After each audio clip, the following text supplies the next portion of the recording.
Biden, speaking beside French President Emmanuel Macron, said the only way to end the war in Ukraine was for Putin to pull troops out, and that if Putin was looking to end the conflict, then Biden would be prepared to speak to him. Kremlin spokesman Dmitry Peskov struck a dovish tone when asked about Biden's remarks, saying that Putin remained open to negotiations but that Russia would not pull out of Ukraine. The president of the Russian Federation has always been, is, and remains open to negotiations in order to ensure our interests, Peskov told reporters.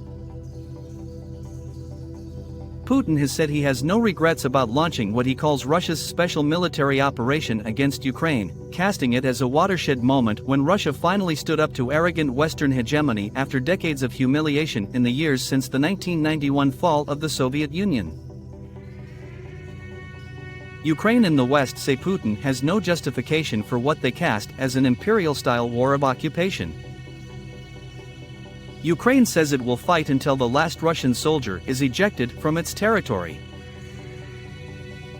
Biden, who in March said Putin could not remain in power, said the Kremlin chief had miscalculated by invading Ukraine, but that if he was serious about getting out of Ukraine, then he would be willing to sit down with Putin after consultation with NATO allies. Russia has claimed about a fifth of Ukraine's post-Soviet territory, annexations the West and Ukraine say they will never accept. Peskov said that the refusal of the United States to recognize the new territories as Russian was hindering a search for any potential compromise. This significantly complicates the search for mutual ground for discussions, Peskov said. Asked if the way Biden was framing potential contacts meant that negotiations were impossible from a Russian perspective, Peskov said, in essence, that's what Biden said. He said that negotiations are possible only after Putin leaves Ukraine. But at the same time, it is very important to give this in conjunction. President Putin has been, is and remains open for contacts, for negotiations. Of course, the most preferable way to achieve our interests is through peaceful, diplomatic means. The conflict has left tens of thousands of soldiers dead on both sides and triggered the biggest confrontation between Moscow and the West since the 1962 Cuban Missile Crisis.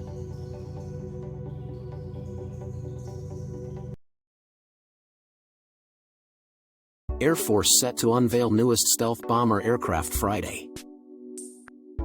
The Air Force is set to unveil its newest stealth bomber aircraft, the B-21 Raider, on Friday in Palmdale, California. Built by Northrop Grumman, the bomber was named in honor of the courageous spirit of airmen who carried out the surprise World War II Doolittle raid.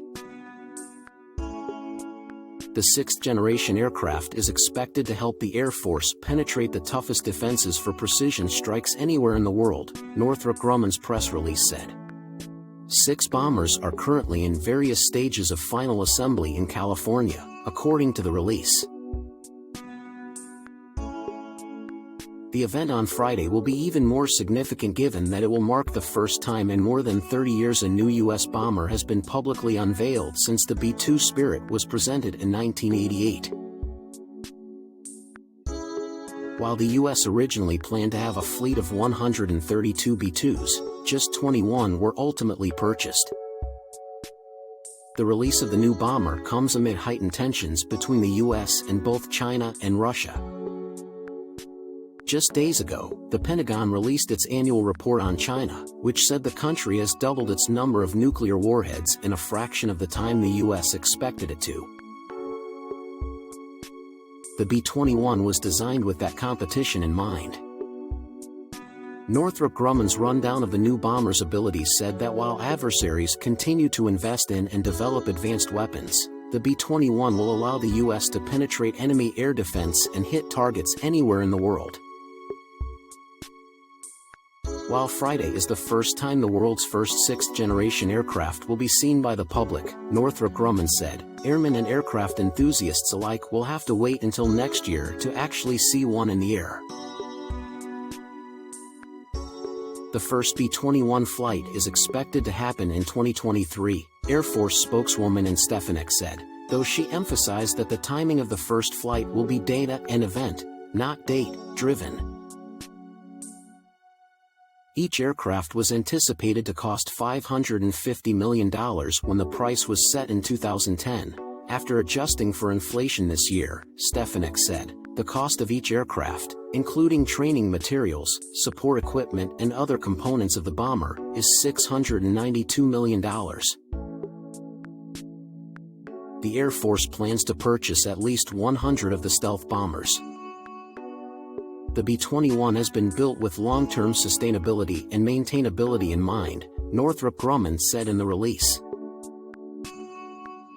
The bomber won't undergo block upgrades, according to Northrop Grumman, which is a method of periodically upgrading parts of a system. Instead, the company said new technology, capabilities and weapons will be seamlessly incorporated through software upgrades. This will ensure the B-21 Raider can continuously meet the evolving threat head-on for decades to come, the company said. The name Raider was submitted by airmen with the 337th Test and Evaluation Squadron out of Eglin Air Force Base, Florida, and beat out more than 2,000 other suggestions. It refers to the April 1942 Doolittle raid, during which 80 airmen flew a retaliatory mission to bomb Japan just months after the attack on Pearl Harbor. Led by then LT Colonel James Jimmy Doolittle, the airmen flew roughly 650 miles to Japan, bombing military installations, storage facilities and factories, according to the Air Force. But because of limited fuel, they knew it was unlikely they'd make it back to safety as planned. Instead, the pilots and crew ditched at sea, bailed out, or crash-landed in China, according to the National Museum of the U.S. Air Force, many reaching safety with the help of Chinese citizens. According to the museum, as many as 250,000 Chinese citizens were later executed by the Japanese as punishment for assisting the Americans. Former Secretary of the Air Force Deborah Lee James announced the new bomber's name in 2016 alongside one of the airmen who flew on that World War II mission, retired Lieutenant Colonel Richard Cole, who died in 2019. We wanted to ensure the aircraft had a strong name airmen could take pride in, especially those who will have the opportunity to fly and maintain the B-21, Lieutenant Colonel Jamie Hernandez, commander of the 337th, said in 2016. We also wanted to take an element of our history into account, and the story of the Doolittle Raiders embodies just that.